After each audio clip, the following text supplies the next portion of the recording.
Hello, knowledge seekers. Welcome to Remedial Tutorial Academy. In this video, we're going to the argument of a complex number. And the argument of a complex number is an angle, okay? And usually, we're going to pick that angle to be some angle between 0 and 2 pi, so that we're basically within one positive revolution of the coordinate plane. Now, the argument is not unique, meaning one complex number can have many different arguments because you don't have to put this restriction on that your argument's between 0 and 2 pi. So your argument could be negative if you rotate in the negative direction. It could be past one revolution of the coordinate plane, etc. Okay, so that's kind of interesting about the argument, but it's the angle that corresponds to the terminal side for the complex number, and we usually label it with the Greek letter theta, okay? So let's see what this means. It's the angle that corresponds to the terminal side, so determine the argument, determine theta, for each of these complex numbers. So the best thing to do is to visualize the complex number so you can see the terminal side.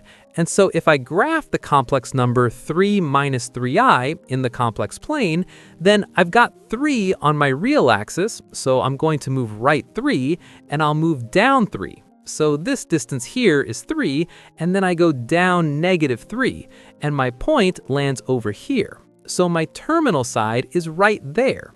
So what I want to know is the angle that puts me at this terminal side. So I measure from our standard position, which is to the right, there's 0, and I rotate in the positive direction to land here. So I need to know what angle this is. This is my theta. Well, the good news is for us is that if I were to draw a right triangle, the two sides, the two legs of this triangle are length 3, which means that this is a 45-degree reference angle, or pi over 4. So that means that I'm pi over 4 short of reaching around back to 2 pi. So it's 2 pi minus pi over 4, if you wanted to see how it's calculated. But it ends up just being 7 pi over 4. So the argument of this complex number, 3 minus 3i, is 7 pi over 4 because that's the angle that corresponds to the terminal side of that complex number, okay? So let's look at this next one. Z equals negative 7i. Let's graph it. Real axis, imaginary axis. I go 0 on the real axis, but I go negative 7 on the imaginary axis. So I'm down here at negative 7, and my point, my complex number, is right here. So my terminal side is this side right here, the point that goes, or the line that goes to my point. And my angle, theta, rotates from our standard position in the positive direction. This is theta. And we should all know that this is 3 pi over 2. So the top is 1 pi over 2, 2 pi over 2, 3 pi over 2. And so that's all there is to it. No triangle this time.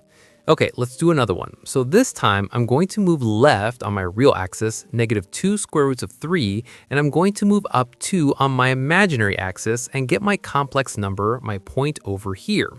And my terminal side is right here. So my theta is going to be this angle. In order to know that, I better know my reference angle down here. So I look at my reference triangle, and this side's 2, this side's 2 square roots of 3. What I can do is use my inverse tangent function of my opposite side 2 over my adjacent side 2 square roots of 3. And notice I'm not taking into account the negative when calculating my reference angle. I never do. But if you calculate that, you will see that this is a 30-degree reference angle, which is the same as pi over 6. So my theta value is almost over here to pi, but it's short of pi by pi over 6. So I need to take pi minus pi over 6, which gives me 5 pi over 6 as my theta. Okay, so my argument for this complex number is 5 pi over 6. Okay, finally, the last example. My real axis, my imaginary axis, I need to go to negative 10 on my real axis, which is over here, and here's my complex number. My terminal side is right here.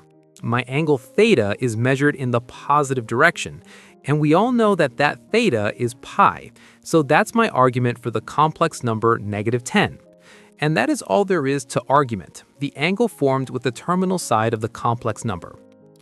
Thank you so much for watching. I hope you enjoyed. Please comment down below what other topics you'd like for me to review. I upload new videos every day.